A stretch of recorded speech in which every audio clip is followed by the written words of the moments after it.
ಸ್ನೇಹಿತರೆ ಎಲ್ಲರಿಗೂ ನಮಸ್ಕಾರ. ನಿನ್ನೆ ಒಂದು ನಮ್ಮ ಪಕ್ಕ ರಾಜ್ಯ ತಮಿಳುನಾಡಿನ ಹೈಕೋರ್ಟ್ ಕಡೆಯಿಂದ ಒಂದು ಮಹತ್ತರವಾದ ತೀರ್ಪು ಹೊರಗಡೆ ಬಿದ್ದಿದೆ ಸ್ನೇಹಿತರೆ. ಆ ತೀರ್ಪು ನೋಡ್ತಾ ಇದ್ರೆ ನನಗೆ ಯಾಕೋ ತಮಿಳುನಾಡು ಹೈಕೋರ್ಟ್ಗೆ first of all hats off. Because ಏನಿಲ್ಲ, ವೆರಿ ಸಿಂಪಲ್. ಸಿಂಪಲ್ ಅನ್ನೋದಕ್ಕಿಂತ ಸ್ನೇಹಿತರೆ ಇದು ಒಂದು ಮೊಟ್ಟ ಮೊದಲನೇದಾಗಿ ಆ ಒಂದು ಮೃತಪಟ್ಟ ಫ್ಯಾಮಿಲಿಗೆ ಸ್ವಲ್ಪ ಧೈರ್ಯ ತುಂಬಿಕೊಳ್ಳಿ ದಯವಿಟ್ಟು ನೀವು. ಮೃತಪಟ್ಟ ಇಬ್ರು ಏನು ತಂದೆ ಮಗ ಇರ್ತಾರೆ, ಅವರ ಅವರ ಆತ್ಮಕ್ಕೆ ಶಾಂತಿ ಸಿಗಲಿ ಅಂತ ನಾನು ಹಾರೈಸ್ತೀನಿ ಸ್ನೇಹಿತರೆ. ಈ ಸ್ಟೋರಿ ಬಂದು ಏನ್ ನಿನ್ನೆ ಮದ್ರಾಸ್ ಹೈಕೋರ್ಟ್ ಇಂದ ಒಂದು ತೀರ್ಪು ಬಂತಲ್ಲ, ಈ ತೀರ್ಪು ಬರೋಕ್ಕಿಂತ ಮುಂಚೆ ಸ್ನೇಹಿತರೆ 6 ವರ್ಷಗಳ ಹಿಂದೆ ಅಂದ್ರೆ 2020 ಆಗಿರ್ತಕ್ಕಂಥ ಘಟನೆ ನಿನ್ನೆಗೆ ಒಂದು ತೀರ್ಪು ಹೊರಗಡೆ ಬಿದ್ದಿದೆ ಸ್ನೇಹಿತರೆ. ಆ ಘಟನೆ ಏನು ಅಂತ ಕೇಳಿದ್ರೆ ಸ್ನೇಹಿತರೆ, ವೆರಿ ಸಿಂಪಲ್ ಆಗಿ ಹೇಳ್ಬೇಕು ಅಂತಂದ್ರೆ 2020 ಏನು ಕೋವಿಡ್ ಟೈಮು. ಆ ಕೋವಿಡ್ ಟೈಮಲ್ಲಿ ವಿಪರೀತವಾಗಿ ಎಲ್ಲರಿಗೂ ಗೊತ್ತಿರ್ತಕ್ಕಂಥ ರೀತಿಯಲ್ಲಿ ಕೋವಿಡ್ ಸಂದರ್ಭದಲ್ಲಿ ಯಾರು ಅಂಗಡಿ ಮುಂಗಟ್ಟುಗಳು ವ್ಯಾಪಾರಸ್ಥರು ಅಥವಾ ಏನು ಪ್ರಾವಿಷನ್ ಸ್ಟೋರ್ ಅವರು, ಎಲೆಕ್ಟ್ರಾನಿಕ್ಸ್ ಅಂದ್ರೆ ಟೋಟಲಿ ಒಂದು ವ್ಯಾಪಾರಸ್ಥರಿಗೆ ನೀವು ಈ ಟೈಮಿಂದ ಈ ಟೈಮ್ ತನಕ ಮಾತ್ರನೇ ನೀವು ಅಂಗಡಿ ಬಾಗಿಲನ್ನ ತೆರಿಬೇಕು, ಅದಾದ್ಮೇಲೆ ತೆರೆಯೋ ಹಾಗಿಲ್ಲ ಅಂತ ಒಂದು ಸುಪ್ರೀಂ ಕೋರ್ಟ್ ಇಂದ ಅಥವಾ ಗವರ್ಮೆಂಟ್ ಆಫ್ ಇಂಡಿಯಾ ಕಡೆಯಿಂದ ಒಂದು ಆದೇಶ ಹೊರಡಿರುತ್ತೆ. ಹಾಗಂತ ನೀವೇನು ಕರೆಕ್ಟ್ ಆಗಿ 9 ಗಂಟೆಗೆ ಕ್ಲೋಸ್ ಮಾಡಬೇಕು, 10 ಗಂಟೆಗೆ ಕ್ಲೋಸ್ ಮಾಡಬೇಕು, ಈ ತರದಿಂದ ಒಂದು 10 ನಿಮಿಷ 15 ನಿಮಿಷ ಒಂದು ಹಾಫ್ ಅನ್ ಅವರ್ ಎಕ್ಸ್ಟೆಂಡ್ ಮಾಡ್ಬೋದು. ಅದು ಹೇಗೆ ಅಂತ ಕೇಳಿದ್ರೆ ವಿತ್ ಪೊಲೀಸ್ ಪರ್ಮಿಷನ್ ಒಂದಿಗೆ. ಪರ್ಮಿಷನ್ ಅಂತ ಹೇಳಕ್ ನನಗೆ ನಾಚಿಕೆ ಆಗ್ತದೆ ಸ್ನೇಹಿತರೆ. ಒಂದು 15 ನಿಮಿಷಗಳ ಕಾಲ ಏನು ಈ ತಂದೆ ಮಗ ಒಂದು ಮೊಬೈಲ್ ಅಂಗಡಿ ಇಟ್ಟಿರ್ತಾರೆ ಸ್ನೇಹಿತರೆ. ಅವರು ಹೊಸ ಮೊಬೈಲ್ ಅಂಗಡಿನೋ ಅಥವಾ ರಿಪೇರಿ ಮಾಡಲಿಂಗ್ ಅಂಗಡಿನೋ ನನಗೆ ಗೊತ್ತಿಲ್ಲ, ಒಟ್ಟಿನಲ್ಲಿ ನೋಡ್ತಿರ್ತಕ್ಕಂಥ ರಿಪೋರ್ಟ್ ಮೊಬೈಲ್ ಅಂಗಡಿನ ವ್ಯಾಪಾರಸ್ಥರ ಏನೋ ಕೇಳ್ಪಡ್ತಾ ಇದೀವಿ. ಆ ಒಂದು ಅಂಗಡಿನಲ್ಲಿ ಸ್ನೇಹಿತರೆ ಒಂದು ತಂದೆ ಮಗ ಒಂದು ವ್ಯಾಪಾರದ ಒಂದು 10-15 ನಿಮಿಷ ಏನೋ ಎಕ್ಸ್ಟೆಂಡ್ ಮಾಡಿರ್ತಾರೆ ಅಷ್ಟೇ, ಏನೂ ಆಗಿಲ್ಲ. ಅಲ್ಲಿ ಒಂದು 15 ನಿಮಿಷ ಅಂಗಡಿ ಕ್ಲೋಸ್ ಆಗಿರಲ್ಲ, ಒಂದು 15 ನಿಮಿಷ ಎಕ್ಸ್ಟ್ರಾ ಎಕ್ಸ್ಟೆಂಡ್ ಮಾಡಿರ್ತಾರೆ. ಆ ಒಂದು ಎಕ್ಸ್ಟೆಂಡ್ ಮಾಡಿದಂತ ರೀತಿ ಪೊಲೀಸರಿಗೆ ಇನ್ಫಾರ್ಮೇಶನ್ ಹೋಗುತ್ತೆ. ಆ ಇನ್ಫಾರ್ಮೇಶನ್ ಆಗಿದ ತಕ್ಷಣ ಅವ್ರು ಏನೋ ಫುಲ್ ರೌಡಿಗಳ ತರ ಬಂದು ಮಹೇಂದ್ರ ಬೊಲೆರೋದಲ್ಲಿ ಬಂದು ಏನ್ ಒಳ್ಳೆ ದೇವಲೋಕದಿಂದ ಬಂದಿರೋ ತರ ಬಿಲ್ಡಪ್ ಇರುತ್ತಲ್ಲ, ಆ ರೀತಿ ಬಂದು ಆ ತಂದೆನ ಎತ್ತಾಕೊಂಡು ಹೋಗ್ತಾರೆ ಸ್ನೇಹಿತರೆ. ಇಲ್ಲಿಗೆ ಪೊಲೀಸ್ ಸ್ಟೇಷನ್ಗೆ ತಂದೆನ ಎತ್ತಾಕೊಂಡು ಹೋಗಿ, ಗೊತ್ತಲ್ಲ ನಿಮ್ಗೆ ಅವ್ನ ಸ್ಟೈಲಲ್ಲಿ ವಿಚಾರಣೆ ಮಾಡೋದು ಹೆಂಗಿರುತ್ತೆ ಅಂತ ಅಂದ್ರೆ ತುಂಬಾನೇ ಹೊಡಿತಾರೆ ಸ್ನೇಹಿತರೆ. ಆ ತಂದೆಗೆ ಹೊಡೆಯೋಷ್ಟರಲ್ಲಿ ಅವರ ಮಗ ಇರ್ತಾರೆ. ಆ ಮಗನಿಗೆ ಒಂದು ಅಂಗಡಿ ಕಡೆ ಬಂದಾಗ, ಇಲ್ಲಪ್ಪ ನಿಮ್ ತಂದೆ ಪೊಲೀಸರು ಎತ್ತಾಕೊಂಡು ಹೋಗಿದ್ದಾರೆ, ಪೊಲೀಸ್ ಸ್ಟೇಷನ್ಗೆ ಹೋಗುವಂತ ಅಕ್ಕಪಕ್ಕದವರನ್ನೇ ಹೇಳ್ತಾರೆ. ಹೇಳ್ತಿರ್ತಕ್ಕಂಥ ಸಂದರ್ಭದಲ್ಲಿ ಆ ಮಗ ತಂದೆಯನ್ನ ಹುಡಿಕೊಂಡು ಪೊಲೀಸ್ ಸ್ಟೇಷನ್ಗೆ ಬರ್ತಾರೆ. ಅವ್ರ ತಂದೆ ವಿಪರೀತವಾಗಿ ಹೊಡಿತಾ ಇರ್ತಾರೆ ಸ್ನೇಹಿತರೆ. ಆ ಮಗ ಬರೋ ಸತಿಗೆ ತಂದೆಗೆ ಸ್ವಲ್ಪ ಸುಸ್ತಾಗೋ ರೇಂಜ್ಗೆ ಹೊಡೆದಿರ್ತಾರೆ. ಸುಸ್ತಾಗೋ ರೇಂಜಿಗೆ ಹೊಡೆದಿದ್ದುಕೊಂಡು ಆ ಮಗ ಕೇಳ್ತಾರೆ, ಅಂದ್ರೆ ಆ ತಂದೆಯ ಮಗ ಕೇಳ್ತಾರೆ, ಸರ್ ನೀವು ಮಾಡ್ತಾರೆ ಸರಿ ಇಲ್ಲ, ನಮ್ಮ ತಂದೆನ ಯಾಕೆ ಪೊಲೀಸ್ ಸ್ಟೇಷನ್ಗೆ ಎಳ್ಕೊಂಡ್ ಬಂದಿದ್ದೀರಾ, ಅವ್ರು ಏನ್ ತಪ್ಪು ಮಾಡಿದ್ದಾರೆ, ಈ ರೇಂಜಿಗೆ ಹೊಡಿತಾ ಇದ್ದೀರಲ್ಲ, ಅಂದ್ರೆ ಇಷ್ಟೊತ್ತು ಹೊಡೆದಿದ್ದೀರಲ್ಲ, ಯಾಕೆ ಸುಮ್ನೆ ಹೊಡೆದಿದ್ದೀರ ಅಂತ ಆ ಒಂದು ಮಗ ಪೊಲೀಸ್ ಸ್ಟೇಷನ್ ಅಲ್ಲಿ ನಿಂತ್ಕೊಂಡು ಕೇಳ್ತಾರೆ ಅಷ್ಟೇ, ಏನೂ ಆಗಿಲ್ಲ ಅಲ್ಲಿ.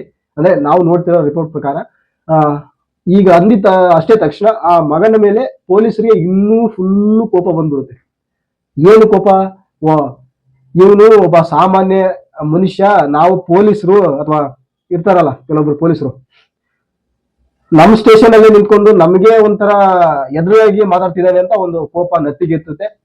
ನತ್ತಿಗೆತ್ತಿದ ತಕ್ಷಣ ಅಪ್ಪ ಮಗನನ್ನ ಇಬ್ಬರನ್ನ ಲಾಕಪ್ ಒಳಗಡೆ ಆಗಲಿ ಸರಿಯಾಗಿ ಹೊಡಿತಾರೆ ಸ್ನೇಹಿತರೆ. ಹೊಡೆದಿದ್ ನೋಡಿದ್ರೆ ಸ್ನೇಹಿತರೆ, ಆ ತಂದೆ ಮಗ ಇಬ್ರನ್ನು ಅಂದ್ರೆ ನಮ್ಮ ಹಳ್ಳಿ ಭಾಷೆನಲ್ಲಿ ಹೇಳೋದಾದ್ರೆ ತುಂಬಾ ನರಳೋ ರೇಂಜ್ಗೆ ಹೊಡಿತಾರೆ ಸ್ನೇಹಿತರೆ.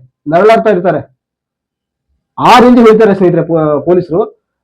ಹೊಡೆದನ್ನ ಕಂಡು ತುಂಬಾ ಇನ್ನೇನು ಸಾಯೋ ಸ್ಟೇಜ್ನವರೆಗೆ ಹೋಗಿರ್ತಾರೆ ಸ್ನೇಹಿತರೆ ತಂದೆ ಮತ್ತು ಮಗ.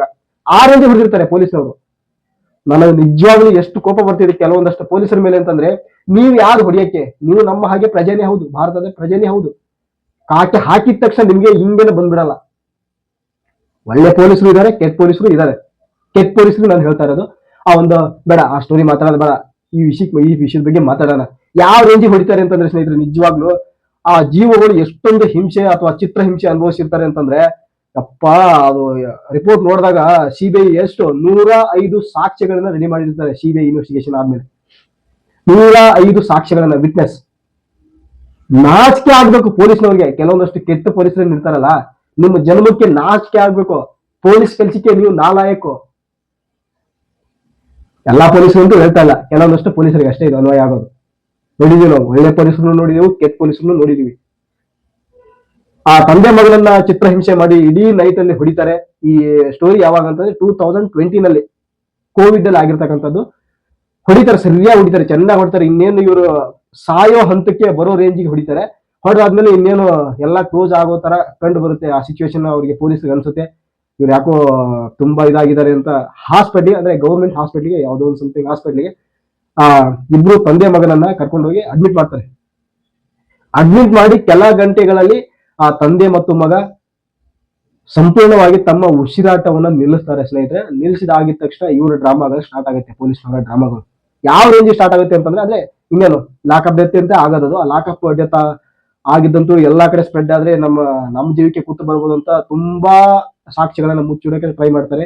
ಆ ಲಾಕಪ್ ಅಲ್ಲಿ ಆಗಿರ್ತಕ್ಕಂಥ ಎಲ್ಲಾ ಕಡೆ ಬ್ಲಡ್ ಎಲ್ಲ ಆಗಿರುತ್ತೆ, ಲಾಟಿಗೆಲ್ಲ ಬ್ಲಡ್ ಆಗಿರುತ್ತೆ, ಬೆಲ್ಟ್, ಪೊಲೀಸ್ ಬೆಲ್ಟ್ ಇರುತ್ತಲ್ಲ, ಬೆಲ್ಟ್ ಎಲ್ಲ ಹೊಡೆದಿರ್ತಾರೆ, ಲಾಟಿನಲ್ಲೆಲ್ಲ ಹೊಡೆದಿರ್ತಾರೆ, ಬೂಟ್ ಅಲ್ಲಿ ಒದ್ದಿರ್ತಾರೆ.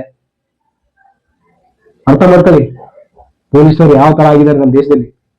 ಎಲ್ಲಾ ಪೊಲೀಸ್ಗೂ ಅಲ್ಲ, ನಾವು ಆಗಿಲ್ಲ ಕೆಲವೊಂದಷ್ಟು ಪೊಲೀಸರಿಗೆ ಮೈ ಮೇಲೆ ಯೂನಿಫಾರ್ಮ್ ಬಂದಿದ ತಕ್ಷಣ ಏನ್ ಇವರೇ ದೇವ್ರು ಅನ್ಕೊಂಡ್ಬಿಡ್ತಾರೆ. ಅಂದ್ರೆ ನಾವು ಕಾಮನ್ ಪೀಪಲ್, ನಾವು ನಾರ್ಮಲ್ ಮನುಷ್ಯರು, ಅವ್ರ ದೇವ್ರು. ಯಾವಾಗ ಹಾಕಿದ ತಕ್ಷಣ ಸರಿಯಾಗಿ ಹೊಡಿತಾರೆ ಸ್ನೇಹಿತರೆ. ಹೊಡೆದಾದ್ಮೇಲೆ ತಂದೆ ಮಗ ಇಬ್ರು ಸಾವನ್ನಪ್ತಾರೆ. ಆ ಸಾವನ್ನ ಕಂಡು ಎಲ್ಲ ಏನೋ ಯಾವುದೇ ಕುರುಹು ಸಿಗಬಾರ್ದು ಅಂತ ಆ ಕೇಸನ್ನ ಮುಚ್ಚಿಡೋಕೆ ಟ್ರೈ ಮಾಡ್ತಾರೆ. ಇನ್ಕ್ಲೂಡಿಂಗ್ ಪೋಸ್ಟ್ ಮಾರ್ಟಮ್ ರಿಪೋರ್ಟ್ ನಲ್ಲೂ ಕೂಡ ಎಕ್ಸ್ಚೇಂಜ್ ಆಗಿರುತ್ತೆ ಸ್ನೇಹಿತರೆ.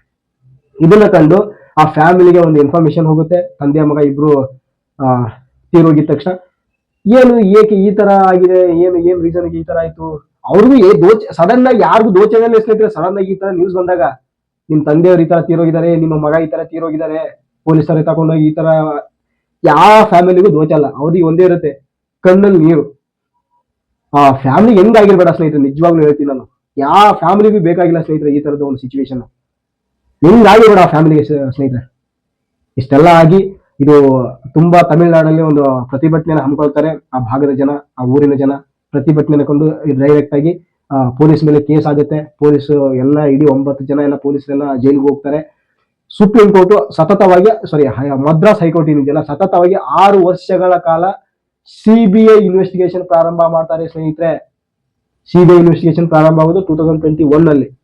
ಅಲ್ಲಿಂದ ಇಲ್ಲಿ ತನಕ, ಅಂದ್ರೆ ನಿನ್ನೆ ಡೇಟಿನ ತನಕ 6/4/2026 ಅಂದ್ರೆ ನಿನ್ನೆ ಡೇಟು, ಏಪ್ರಿಲ್ 6ನೇ ತಾರೀಕಿನವರೆಗೂ 6 ವರ್ಷಗಳ ಕಾಲ ಸತತ ಇನ್ವೆಸ್ಟಿಗೇಷನ್ ಆಗುತ್ತೆ ಸಿಬಿಐನಿಂದ. ಫೈನಲಿ ಇವರ ಕ್ರೂರ ಕೃತ್ಯಗಳನ್ನು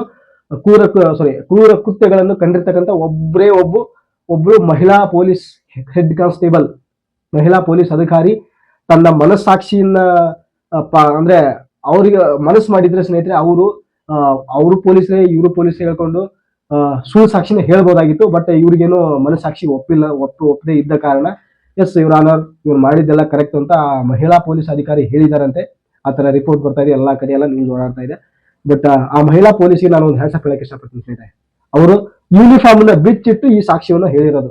ನೀವೆಷ್ಟೇ ಕ್ರೂರಿಯಾಗಿದೆ ಸ್ನೇಹಿತರೆ, ನಿಮ್ಮ ಕೈಗಳು ಕ್ರೂರತ್ವ ಕೆಲಸ ಮಾಡ್ಬೋದು, ನಿಮ್ಮ ಮೈಂಡ್ ಕ್ರೂರಿಯಾಗಿ ವರ್ತಿಸ್ಬೋದು. ನಿಮ್ಮ ಮನಸ್ಸಾಕ್ಷಿ ಇದೆಯಲ್ಲ, ಮನಸ್ಸಾಕ್ಷಿ, ನೀವು ಯಾರಿಗೂ ಮೋಸ ಮಾಡಿ, ನೀವು ತಂದೆ ತಾಯಿಗೂ ಮೋಸ ಮಾಡಿ, ಅಣ್ಣ ತಂದ್ರಿಗೂ ಮೋಸ ಮಾಡಿ, ನಿಮ್ಮ ಮನಸ್ಸಾಕ್ಷಿ ಮೋಸ ಮಾಡಕ್ ಆಗಲ್ಲ ಸ್ನೇಹಿತರೆ. ನೀವು ಒಂದಲ್ಲ ಒಂದು ರೀತಿಯಲ್ಲಿ ನಿಮ್ಮ ಮನಸ್ಸಾಕ್ಷಿ ನಿಮ್ಗೆ ಹೇಳ್ತಾ ಇರುತ್ತೆ, ನೀನ್ ತಪ್ಪು ಮಾಡ್ತಾ ಇದೀಯಾ, ನೀನು ಕ್ರೂರಿ ಆಗ್ತಾ ಇದೆಯಾ. ನಾವು ಕೈಯಲ್ಲಿ ಮಾಡಿದ ಕೆಲಸ ಏನೋ ಒಳ್ಳೇದಂತ ನಮ್ಗೆ ಅನಿಸ್ಬೋದು, ನಮ್ಮ ತಲೆಗೆ ಅನಿಸ್ಬೋದು. ಬಟ್ ಮನಸ್ಸಿಂದ ಯಾವತ್ತೂ ಒಪ್ಕೊಳಕ್ಕಾಗಲ್ಲ ಸ್ನೇಹಿತರೆ. ನಮ್ಮ ಮನ್ಸು ಹೇಳ್ತಾ ಇರುತ್ತೆ, ತಲೆ ಹೇಳ್ತಾ ಇರೋದು ಒಳ್ಳೆ ಕೆಲಸ ಮಾಡ್ತಿದ್ಯ ಅಂತ ತಲೆ ಹೇಳ್ತಾ ಇರುತ್ತೆ. ಬಟ್ ಮನ್ಸು ಹೇಳ್ತಾ ಇರೋದು ಕೆಟ್ಟ ಕೆಲಸ ಮಾಡ್ತಾ ಇದೆಯಾ ಅಂತ ಮನ್ಸು ಹೇಳ್ತಾ ಇರುತ್ತೆ. ಆ ಮನಸ್ಸಾಕ್ಷಿ ಒಪ್ಪಿರೋ ಕಾರಣ ಆ ಮಹಿಳಾ ಪೊಲೀಸ್ ಅಧಿಕಾರಿಯಿಂದ ಈ ಒಂದು ಇದರಲ್ಲಿ ಇನ್ವಾಲ್ವ್ ಆಗಿರುವಂತಹ ಪೊಲೀಸು 9 ಜನ ಇರ್ತಾರಂತ ಸ್ನೇಹಿತರೆ. 9 ಜನಕ್ಕೂ ನಿನ್ನೆ ಮದ್ರಾಸ್ ಹೈಕೋರ್ಟ್ ಮರಣ ದಂಡನೆಯನ್ನು ವಿಧಿಸಿದ್ದಾರೆ ಸ್ನೇಹಿತರೆ. ಇಡೀ ಪೊಲೀಸ್ ವ್ಯವಸ್ಥೆನೆ ನಮ್ಮ ದೇಶದಲ್ಲಿ ಹೆಂಗಾಗಿದೆ ಅಂತಂದ್ರೆ ಸ್ನೇಹಿತರೆ, ಅಂದ್ರೆ ಕೆಲವೊಂದಷ್ಟು ಪೊಲೀಸ್ ವ್ಯವಸ್ಥೆ ಇದೆಯಲ್ಲ, ಇವ್ರು ರಾಜಕಾರಣಿ ಆಗದೇ ಬೇಡ, ಪೊಲೀಸ್ ಆಗಿದ್ರೆ ಸಾಕು, ಚೆನ್ನಾಗಿ ದುಡ್ಡು ಮಾಡ್ಬೋದು, ನೆಕ್ಲಬಹುದು. ನಿಮ್ಗೆ ಜನ್ಮಕ್ಕೆ ಎಷ್ಟು ಬೆಂಕಿ ಹಾಕಂತ ಹೇಳಕ್ ಇಷ್ಟಪಡ್ತೀನಿ ನಾನು. ನಿಜವಾಗ್ಲೂ ಇದರಲ್ಲಿ ಹ್ಯಾಟ್ಸ್ ಆಫ್ ಹೇಳ್ಬೇಕಾಗಿರ್ತಕ್ಕಂಥದ್ದು ಆ ಮಹಿಳಾ ಪೊಲೀಸರಿಗೆ ಹ್ಯಾಟ್ಸ್ ಆಫ್. ಅಂದ್ರೆ ಮದ್ರಾಸ್ ಹೈಕೋರ್ಟ್ ಇದೆಯಲ್ಲ, ಅವ್ರಿಗೂ ಕೂಡ ಇನ್ನೂ ಹ್ಯಾಟ್ಸ್ ಆಫ್.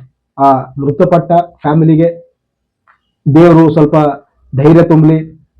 ಇಬ್ರು ಏನ್ ತಂದೆ ಮಗ ಡೆತ್ ಆಗಿರ್ತಾರಲ್ವಾ, ಆ ಒಂದು ಇಬ್ರು ತಂದೆ ಮಗನ ಆತ್ಮಕ್ಕೆ ಚಿರಶಾಂತಿ ದೊರೆಯಲಿ ಅಂತ ನಾನು ಪ್ರಾರ್ಥಿಸ್ತೀನಿ ಸ್ನೇಹಿತರೆ.